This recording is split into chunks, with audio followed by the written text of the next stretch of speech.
نعوذ بالله السميع العليم من كل شيطان رجيم بسم الله الرحمن الرحيم الحمد لله والصلاة والسلام على رسول الله صلى الله عليه وسلم سبحانك لا علم لنا إلا ما علمتنا إنك أنت العليم الحكيم رب اشرح لي صدري ويسر لي أمري واحلل عقدة من لساني يفقه قولي السلام عليكم ورحمة الله وبركاته. On va essayer de parler et d'expliquer certains phénomènes. La dernière vidéo passée, je vous avais mis un passage d'un montage vidéo qui a disparu de la circulation sans savoir pourquoi.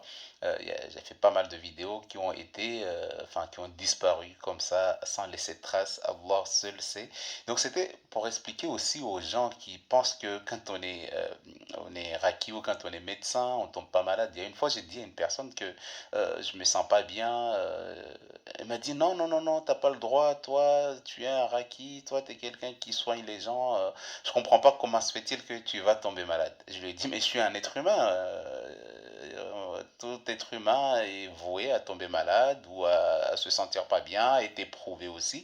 Donc, c'est pour expliquer à certaines personnes que on n'est pas infaillible, hein. Même le prophète sallallahu alayhi wa sallam est tombé malade. Le prophète Ayoub est tombé malade pendant des longues années, il a tout perdu et Allah l'a guéri.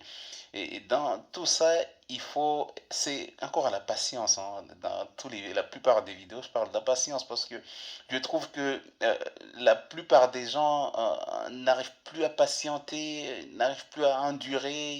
Quand ils voient que c'est compliqué pour eux, ils arrêtent tout et ils se disent non, j'ai tout fait, j'ai tout essayé, pourquoi pas moi, pourquoi moi je guéris pas, pourquoi les autres guérissent. Euh, Pourquoi les autres ne sont pas musulmans, ils sont bien. Pourquoi les autres ne prient pas, ils sont très bien. Et moi qui prie, c'est moi qui ai atteint des mauvais œufs, c'est moi qui ai atteint des sorcelleries, c'est moi qui ai atteint de plusieurs maux que je ne sais même pas d'où, comment expliquer tout ça. Comment ça se fait que ceux qui prient pas, ils ont des enfants et moi qui prie, j'ai toujours pas d'enfants, donc j'ai des blocages partout. Alors que dans tout ça, c'est pour expliquer que si toi, Allah subhanahu wa ta'ala a choisi de t'éprouver sur les enfants, c'est qu'il sait pourquoi il a fait ça. Si Allah subhanahu wa ta'ala a décidé de t'éprouver par la sorcellerie, c'est lui qui sait pourquoi. Al-Hakim, c'est lui qui sait exactement qu'est-ce que tu peux supporter. Le problème, c'est que les gens n'arrivent pas à supporter quoi que ce soit, hein. Dès qu'ils ont faim, ils n'arrivent pas à supporter. Dès qu'ils ont mal au ventre, ils n'arrivent pas à supporter. Dès qu'ils ont un petit... ils n'arrivent pas à supporter. Dès que leurs enfants petits font des bêtises, ils n'arrivent pas à supporter. Les gens sont devenus ingrats et ils n'arrivent pas à supporter les choses. Alors que Allah subhanahu wa ta'ala, il sait très bien que si tu as donné ce problème-là, il sait que tu peux le surmonter, mais pour surmonter une épreuve, il faut l'accepter, hein. Il faut d'abord l'accepter et une fois que tu l'as accepté, tu auras plus de chances et plus de réflexion sur comment t'en sortir. Mais le fait de ne pas accepter déjà l'épreuve, hein, donc comment tu vas penser à t'en sortir vu que tu n'acceptes pas encore l'épreuve? Ah, donc du coup, il y a tous ces genres de choses-là à mettre en place, à accepter la maladie. Il y a des gens, ils sont malades, mais ils ont honte d'accepter qu'ils sont malades. On ne dit pas d'aller le crier à tout le monde que tu es malade, etc. Mais il faut que de toi-même, en fait, que tu acceptes que tu es malade, qu'il y a un problème, que tu acceptes ton problème avant d'attaquer en disant que ça marche pas, ça marche pas. Ça veut dire que tu veux pas accepter comment ça se fait que moi je suis atteint d'une sorcellerie, comment ça se fait que moi je suis atteint d'un certain certaines maladies, pas les autres. J'ai honte devant ma famille, j'ai honte quand je passe devant eux, je préfère m'enfermer moi-même, je sors plus dehors parce que j'ai l'impression que tout le monde me regarde à travers, de travers, je pense que je suis le plus mauvais, je suis le plus moche, je suis ceci. Les gens en fait, tu as un problème, il faut accepter que j'ai un problème, d'accord? Une personne qui tombe pas enceinte, euh, et qui a tout fait, mais il tombe pas enceinte. Pourtant, elle n'a aucun problème. Du coup, le médecin lui dit, toi, tu as déjà 38 ans, ou 37 ans, ou 30 ans, tu n'arrives pas à tomber enceinte, il faut faire vite, on a tout fait, on n'a pas ta solution, donc du coup, il va falloir que tu trouves d'autres solutions, ou allez, va à l'étranger. Du coup, les gens, quand ils entendent ça, ils sont perdus. Ils se disent, mais Si le médecin me dit ça, c'est que c'est fini pour moi. Le médecin, il t'a dit ça, c'est vrai. Peut-être tu penses que c'est fini pour toi. Mais qui te dit que c'est fini pour toi? Hein? Qui te dit que c'est fini pour toi? Au contraire. Hein? Je donne toujours l'exemple d'une femme qui, au cours des examens, au cours des FIV, etc., arrivèrement, en fait, ses règles se sont bloquées pendant des longues périodes auxquelles les médecins ont dit, bon, comme les règles ont disparu, c'est fini pour toi, on ne peut rien faire pour toi, il va falloir que ils lui ont donné des traitements et après à la fin ils lui ont dit non, on ne sait pas quoi faire de toi, on va faire une réunion et on verra ce qu'il va donner. Donc la dame m'appelle, elle me dit ouais mais je comprends pas, je suis pas encore atteint l'âge, j'ai pas encore atteint l'âge auquel l'hôpital peut me bloquer de faire mes traitements, mais je sais plus quoi faire et là ils ont dit qu'ils vont faire une réunion pour arrêter tout traitement parce que je suis arrivé à un certain âge et les règles sont bloquées pendant un mois ou deux, donc du coup ça commence pas. Donc du coup elle a commencé, je dis, de beaucoup demander pardon à Allah et de beaucoup faire des invocations, prier la nuit, parce qu'il n'y a que Allah qui décide. Le dernier mot revient à Allah subhanahu wa ta'ala. Mais les gens ne savent pas, les gens ne savent pas c'est qui Allah. Ils entendent c'est Dieu, hein? C'est comme un enfant, on lui dit, il y a Dieu qui te regarde, il y a Dieu. Donc du coup pour eux, ils ont que cette image-là, Dieu me regarde, c'est tout. Mais en fait, ils ne savent pas c'est qui Dieu. Alors que Allah subhanahu wa ta'ala, c'est à lui qui revient le dernier mot. Hein. On a vu l'histoire d'Ibrahim alayhi salam, après j'ai expliqué un peu l'histoire d'Ibrahim alayhi salam, il a atteint un certain âge, sa femme a vieilli, donc du coup, et Allah subhanahu wa ta'ala, c'est à lui le dernier mot. Il lui a dit, les anges quand ils sont venus annoncer la bonne nouvelle à Ibrahim alayhi salam, Inna nubashiruka bi ghulam, on est venu t'annoncer un enfant, hein. On est venu t'annoncer un enfant que tu vas avoir. Sa femme qui était en train d'écouter derrière la fenêtre, la porte, elle entend ça, qu'elle est vieille et qu'on va lui annoncer un enfant. C'est des anges carrément qui sont venus, qu'Allah les a envoyés pour annoncer une bonne nouvelle à Ibrahim alayhi salam et sa femme qui était vieille. La femme rentre en disant, moi, une vieille dame comme ça, déjà avec les cheveux blancs, avec lui en bardé, un vieux comme ça, vous allez nous annoncer des enfants, comment ça se fait? Ils commencent à rigoler des anges, ils commencent à se moquer d'eux. Et les anges, ils ont dit, c'est à Allah qui revient le dernier mot. إِذَا أَرَادَ اللَّهُ شَيْئًا أَنْ يَقُولَ لَهُ كُنْ فَيَكُونَ. Allah, quand il a besoin, quand il veut quelque chose, quand il veut réaliser une chose, il se fatigue pas, Allah subhanahu wa ta'ala. La fatigue l'atteint pas. La ta'khudhuhu sinatun wa la nawm. Il n'y a rien qui l'atteint de ce que nous on pense. Hein.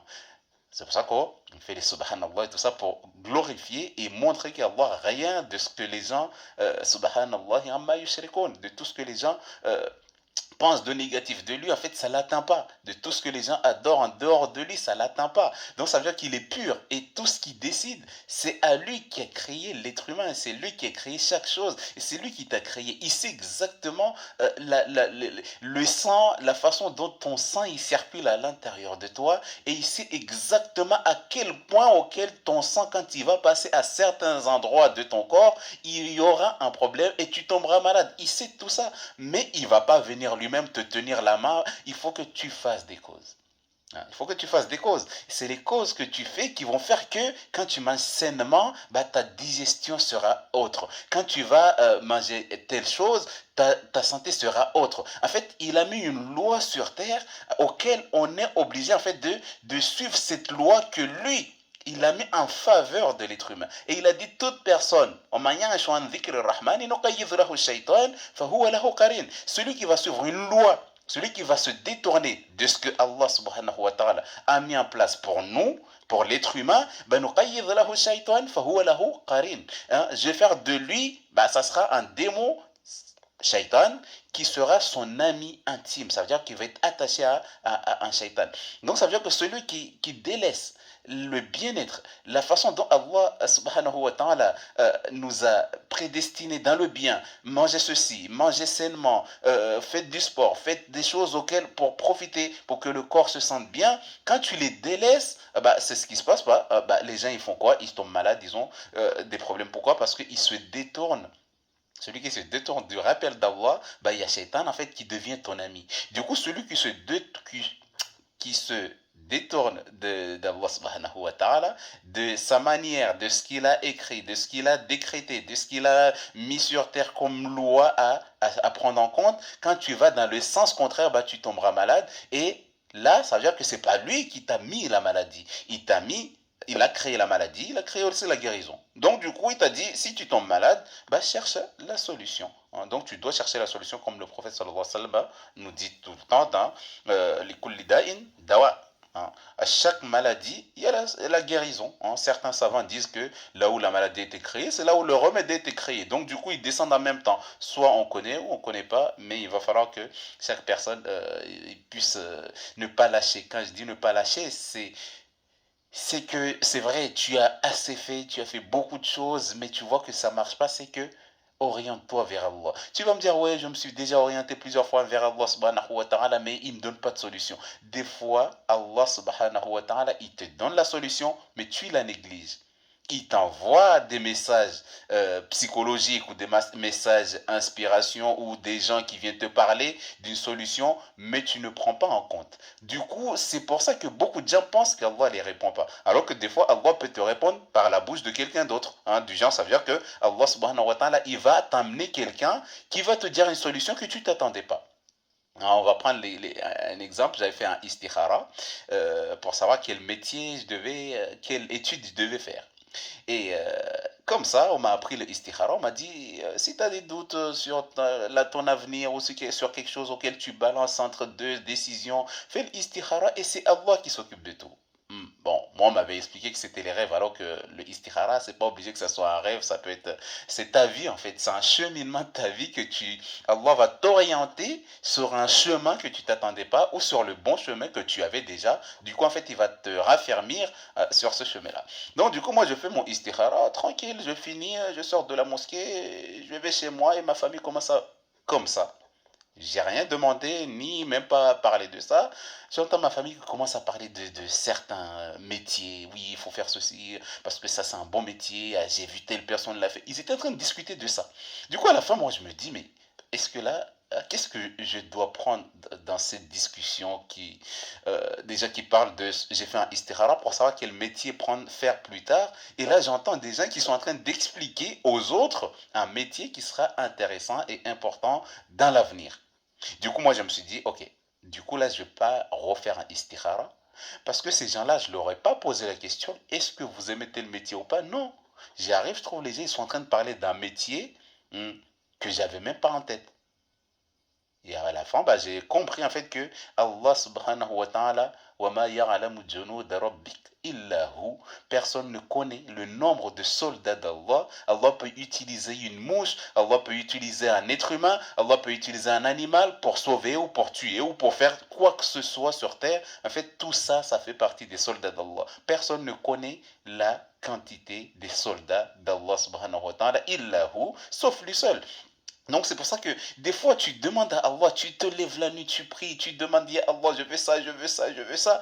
Et à la fin, Allah subhanahu wa ta'ala, il t'amène une solution, mais la plupart du temps, c'est que les gens ne comprennent pas cette solution. La plupart du temps, les gens ne veulent pas de cette solution. La plupart du temps, les gens n'acceptent pas d'utiliser la solution. Parce que quoi? Ils veulent que ça soit Allah des fois qui descend avec la solution ou qu'Allah vient lui dire prends ça, fais ça, fais ça. Alors que non, on est sur terre. Tout est épreuve. Beaucoup de choses sont des épreuves. La maladie est une épreuve. La guérison est une épreuve. C'est à toi d'analyser le nombre de preuves et le nombre des choses qui vont dans le sens de ton invocation. Te demander à avoir de l'argent, mais tu ne travailles pas. Et quelqu'un t'appelle et te dit, ouais, tu sais, il y a quelqu'un qui a besoin qu'on lui coupe les cheveux et il paye. Toi, tu ne veux pas parce que tu vois que c'est vil. Tu as demandé de l'argent. Allah subhanahu wa ta'ala a envoyé quelqu'un qui t'a dit, bon, bah, il y a quelqu'un qui veut qu'on lui coupe les cheveux et il te donne de l'argent. Toi, tu ne veux pas. Et à la fin, tu reviens, Allah, je t'ai demandé de l'argent, mais tu ne me donnes pas. En fait, il faut analyser tous les événements après ton invocation, les invocations que tu fais. Il faut, regarde les gens, tous les gens qui tombent dans les vidéos que je fais. La plupart du temps, vous avez fait combien de vidéos derrière? Vous avez fait combien d'invocations derrière? Et maintenant, qu'est-ce que vous comprenez dans les vidéos? quelle est, euh, quelle est la chose que tu apprends dans les vidéos de maintenant que tu regardes? Pourtant, tu as regardé des milliers, tu as fait beaucoup d'invocations et maintenant, tu es tombé dans des vidéos comme ça qui expliquent des détails dans certaines choses. En fait, ça veut dire que tu avais besoin de ça pour que ton invocation soit mieux orientée, hein. Parce que tout ce qu'on demande à Allah, il sait déjà ce qu'il y a en nous. Mais il attend qu'on lève les mains, qu'on montre en fait que dans Tawhid, il n'y a que Allah qu'on doit demander. Donc du coup, une fois qu'il t'a amené les détails qui te manquaient dans ton puzzle de la vie, ah bah ça, maintenant j'ai compris qu'une sorcellerie de séparation, en fait, il se passe comme ça, il se passe comme ça. Bon, maintenant quand je vais demander à Allah, il y a Allah. Maintenant j'ai compris qu'une sorcellerie de séparation, il est comme ça, il se passe comme ça. Des sorciers, des fois ils se déplacent, ou ils envoient des djinns qui se déplacent, qui viennent installer une sorcellerie dans les parties intimes, ou à certains endroits du corps. Il y a Allah, j'ai compris ça maintenant. Une fois que tu as compris ça, déjà, une fois que tu as compris, tu commences à rassembler en fait les détails de tout ce que tu as comme information. À partir du moment auquel tu as fait tes invocations, tu dois prendre en compte et relever toutes les informations qui te viennent par la suite, par la famille, par des gens. En fait, tant que ça ne va pas dans le shirk, tu dois les prendre en compte et les analyser et te dire de tout ce que j'ai accueilli comme information, qu'est-ce que j'en tire de toutes ces informations avec mon cas. Et à partir de là, tu vas voir que tu vas comprendre beaucoup de choses et beaucoup de problèmes qui te perturbaient, ils vont commencer à s'évacuer. Il va rester le plus important. Et là, maintenant, tu vas être concentré sur le plus important. Mais c'est compliqué à comprendre quand c'est dans des façons comme ça, mais c'est ce qui arrive à beaucoup de gens, hein. Donc du coup, tu construis, ce que j'avais donné comme exemple, tu construis une maison, tu vas galérer, tu vas chercher le sable, tu vas tout chercher, et tout tu vas ramener sur le terrain, tu vas commencer ta maison, et il y a certaines choses auxquelles il faut creuser, il y a certains, il faut galérer, mais à la fin, c'est une maison super bien qui est bâtie sur la place. Donc du coup, tu as pris que ce qui était bénéfique au niveau de cette place. Tu n'as pas pris la terre pour la manger, mais tu as pris en compte tout ce que tu as appris, hein, quand tu as vu les autres construire la maison, ce qu'ils utilisaient, tu t'es renseigné, en fait, tu as cherché, tu t'es déplacé, tu as appelé des experts, tu as appelé des architectes, tu as appelé des gens, tu as appelé des banques, tu as appelé des gens. Parce que tu as besoin de quoi? Tu as besoin de tout ce qui est nécessaire pour que ta maison soit bâtie sur des bonnes bases et qui soit habitable à la fin. Parce que tu ne construis pas une maison comme ça. Tu te lances pas comme ça, tu construis, l'autre tu l'as construit, toi aussi, tu balances comme ça et à la fin la maison elle est penchée, tout le monde a peur de rentrer dans la maison. Mais tu t'es renseigné et tu as cherché les professionnels, les gens qui savent construire, tu les as appelés pour qu'ils viennent bâtir une maison au niveau de ton terrain. Pourquoi? Pourquoi quand il s'agit de la religion, c'est de là auquel les gens négligent. Chacun fait ce qu'il veut. Chacun veut faire ce qu'il veut. Chacun veut montrer que c'est lui qui sait. Pourquoi quand tu construisais ta maison, tu ne l'as pas fait toute seule? Pourquoi quand tu construisais ta maison, quand tu as acheté des vêtements non cousus, pourquoi tu ne les as pas fait toi-même, confectionnés toi-même, hein, si tu n'es pas professionnel là-dessus? Mais tu cherches toujours quelqu'un qui est mieux placé, qui connaît mieux que toi pour lui donner la responsabilité de ta maison, de tes travaux. Donc, du coup, pourquoi la religion? Quand il s'agit de la religion, chacun dit, ouais, tu peux te faire tout seul, tu peux te démerder tout seul. Mais non, Allah subhanahu wa ta'ala a créé chaque être humain.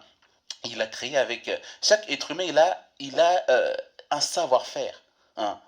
Toi, t'es maçon, lui, il est peintre, lui, il est, je sais pas quoi, lui, il est imam, lui, il est ingénieur. Lui. Si on nous aurait dit de se débrouiller seul, Allah aurait fait que chaque personne, il est ingénieur, il est tout. Mais en fait, il a fait en sorte que chaque personne ait besoin de l'autre, hein. Donc, tout ça, c'est pour montrer en fait qu'on ne se suffit pas soi-même. On ne se suffit pas, hein. Beaucoup de gens se soignent seuls. On conseille toujours, ouais, c'est vrai, c'est bien de se soigner seul. Comme ça, en fait, tu as ton lien avec Allah subhanahu wa ta'ala, il se raffermit. C'est très bien. Mais il y a des gens, en fait, quand tu leur dis ça, ils s'égarent. Parce qu'il a fait deux, trois fois, il voit qu'il ne guérit pas, ça s'aggrave, il fait quoi? Il dit, bon, j'ai utilisé le Coran, ça ne marche pas. Il s'oriente vers le shirk. Donc c'est pour ça que c'est bien de se soigner seul, mais ce que je conseille tout le temps, si tu as fait une fois, deux fois, trois fois, et tu vois que tu arrives pas, et que tu as l'impression que ça marche pas, ça marche, hein. Tu as l'impression que ça marche pas, oriente-toi vers les gens compétents, renseigne-toi, pose des questions, ou va trouver des rakis. C'est pas interdit à l'islam d'aller chercher un raki pour te soigner, c'est pas interdit. C'est pas interdit. Donc, du coup, le fait de s'enfermer soi-même, penser que tu peux le faire toi-même, pourtant tu l'as fait un an et il n'y a rien, ça grave tout le temps, ça montre en fait qu'il ne faut pas être égoïste dans la vie. Tu vois que ça va pas, tu vois que ça marche pas, oriente-toi vers fas'alu ahla dhikr in kuntum la ta'lamun. Allah lui-même il a dit, si vous voyez que vous butez sur une chose, vous savez pas c'est halal, c'est haram, vous êtes perdu, fas'alu ahla dhikr. Cherchez les gens du dhikr, les savants, les gens qui connaissent, hein, et posez-leur la question. Mais ne restez pas bloqué, vous ne connaissez pas, vous n'avez pas d'expérience, vous ne connaissez rien du tout, vous êtes enfermé sur vous-même et vous aggravez la situation au lieu de la changer.